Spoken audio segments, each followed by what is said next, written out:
Hello and welcome to VOP Business. I'm Joy Adesawai Ramoseli.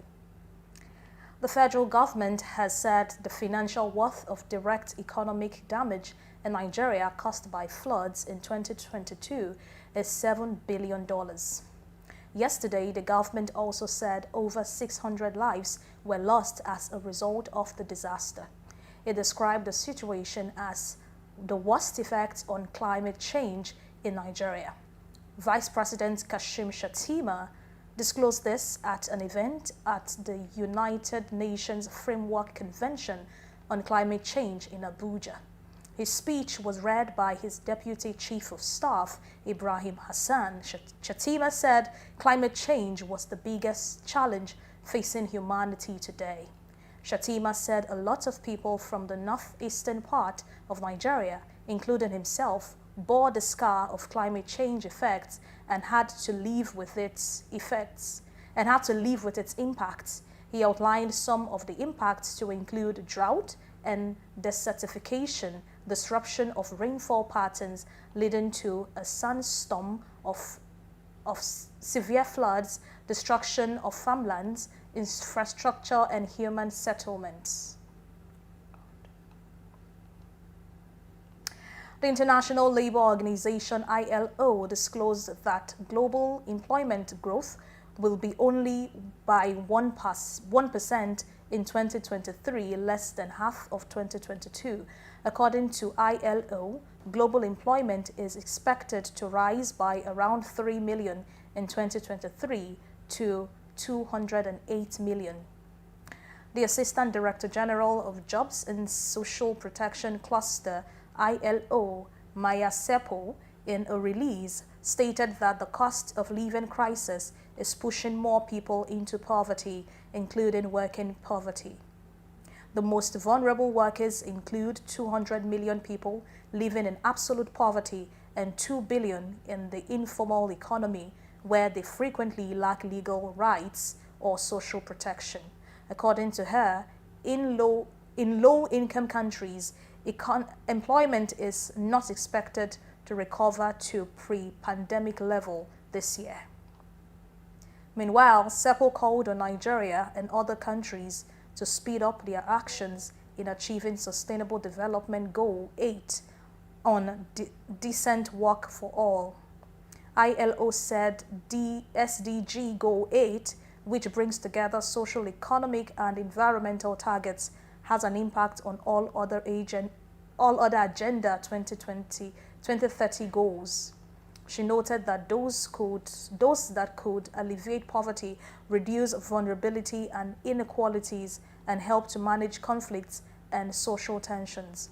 However, she emphasized that a reorganized and rebalanced approach to globalization was essential, adding that concerns about automation's impact on job losses were valid.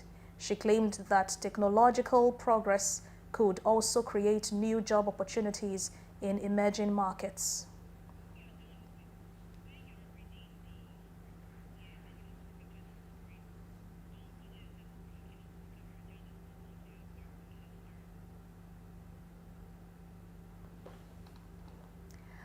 The Manufacturers Association of Nigeria has said due to a harsh economic environment, the value of manufacturing production has decreased. MAN stated that it decreased from 7.39% trillion naira in 2021 to 6.67 trillion naira in 2022, indicating a decline of 720 billion naira. The chairman of MAN, Apapa branch, Frank Onyebu, disclosed this during the annual general meeting of the branch. Onyebu said 2022 was most characterized by a harsh operating environment themed by record high inflationary pressure, high interest rates, multiple taxation, high energy costs, forest illiquidity, shortage of raw materials, amongst others. He added that supply shortages, surging material prices, and difficulty in hiring qualified staff stalled the growth of manufacturing sector.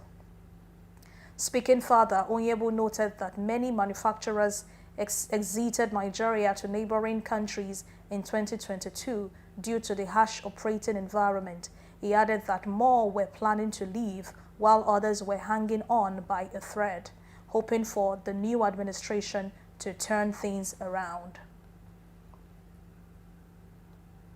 The organized labor yesterday rejected the chief of staff to the president, Femi Gbajabiamila, as the head of the federal government's team that will negotiate on the subsidy removal palliatives. The national president of Nigeria Labour Congress, Joe Ajero, made this known when the leadership of the labor union visited the Senate. According to him, the chief of staff has been too busy to call for a meeting, adding that President Bola Tinubu's wage award committee has yet to sit almost 2 months after the fuel subsidy removal.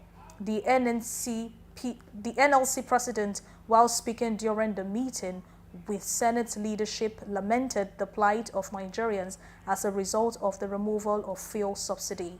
He said the government had yet to put structures on ground to reduce the effect in the country.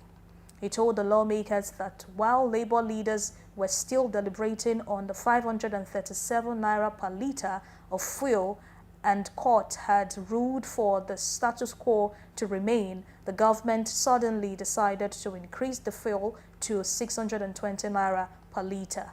Similarly, his colleague, the Trade Union Congress President Festus Usifo, lamented the snail speed with which the federal government was treating the issue of the palliative. Similarly, after the closed-door session, the TUC President Usifo noted that the Senate leadership had assured them of meeting with the president and getting problems solved in a few days' time.